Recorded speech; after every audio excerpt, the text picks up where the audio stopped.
not that tall. All right, so I'm gonna take this off. Let's go this way, old school. No. So here's the thing. I need you guys to think way back in your minds and use your memory. It's going to be hard, but remember a time, a different era that feels very different than this one. There was a man named Barack Obama that was our president. This is not a political story, but you can read into it. So this is important, that we're talking about something that happened during his presidency. And so this is 2012, a mere 5 years ago, but how different 5 years ago felt very different than this. So what we have is me with 30 Chinese students traveling around parts of the East Coast. We're in Philadelphia, New York, Washington, Lancaster, obviously. And this is not a weird hobby, by the way, this is my job. And what is going on is that I am taking them around. This is part of my job. I'm a tour guide, basically, and a bunch of other things. But we have 30 Chinese students. They're between the ages of 8 and 17. And accompanying these Chinese students are 5 chain-smoking Chinese adults, as well as a very, very well-dressed Chinese mom.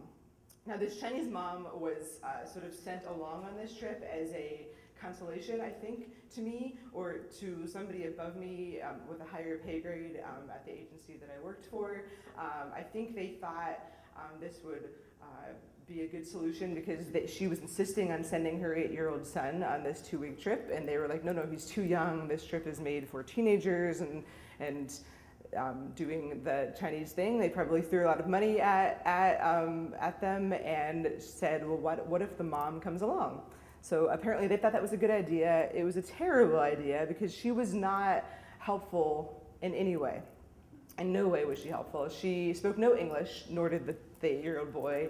She basically had one goal for the 2 weeks, and that was to buy as much Gucci and Coach and Prada and other products that she could get her hands on. So we would do these things. We would go to Philadelphia for the day, and the whole group would come back to their meeting place after having a little bit of free time, and the mom and the Chinese boy would not show up, and maybe they'd come an hour later and they would look completely unaware of the fact that they were late, and they would be holding lots and lots of shopping bags and smiling and looking like they have really succeeded. So this was happening day after day after day after day. And as you may imagine, it was not very fun for me. It was a little stressful.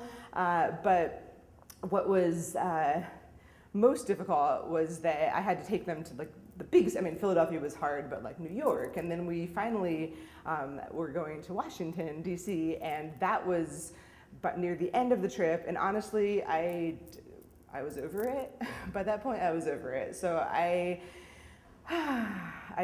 remember just thinking, this is going to be the longest day until we do the obligatory White House stop, and we do the monuments and all of that, and it's lunchtime, and they get a little bit of free time. We just, drop them off in a place on Pennsylvania Avenue, and so they're doing their free time. It's over, and so I gather them all up, and miraculously, the Chinese mother and her 8-year-old boy, they're there.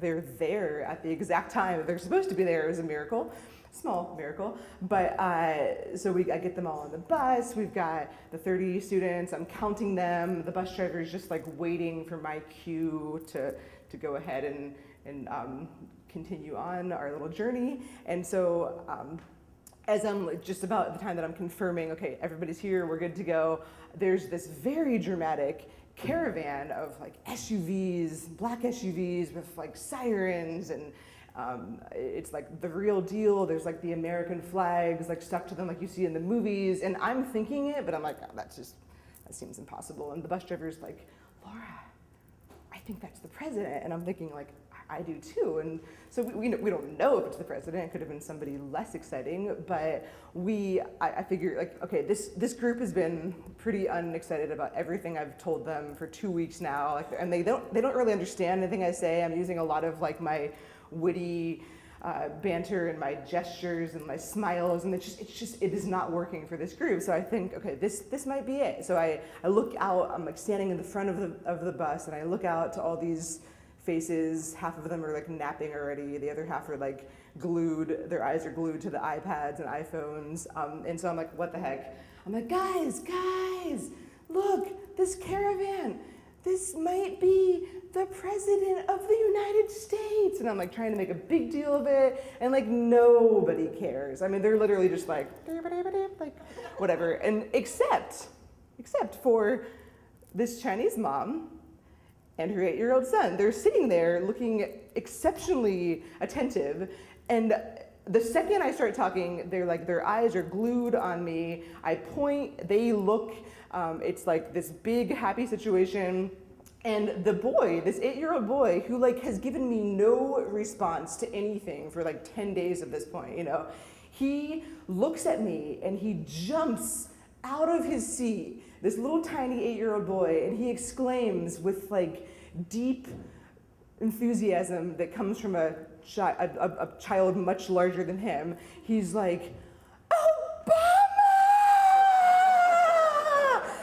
And like it made my day. I mean, it made my job. Like that was like the best thing that's ever happened to me. And you know, the thing that's funny and what makes this old school is that was 5 years ago, and like when he screamed that, like I got like goosebumps, and I was like, you know what? I'm proud that my president is somebody who makes a little 8-year-old Chinese boy that excited, and it's a shame that I don't think if that were to happen this week, that same Chinese boy would do the same thing. So not to be all political, but that's my old school story.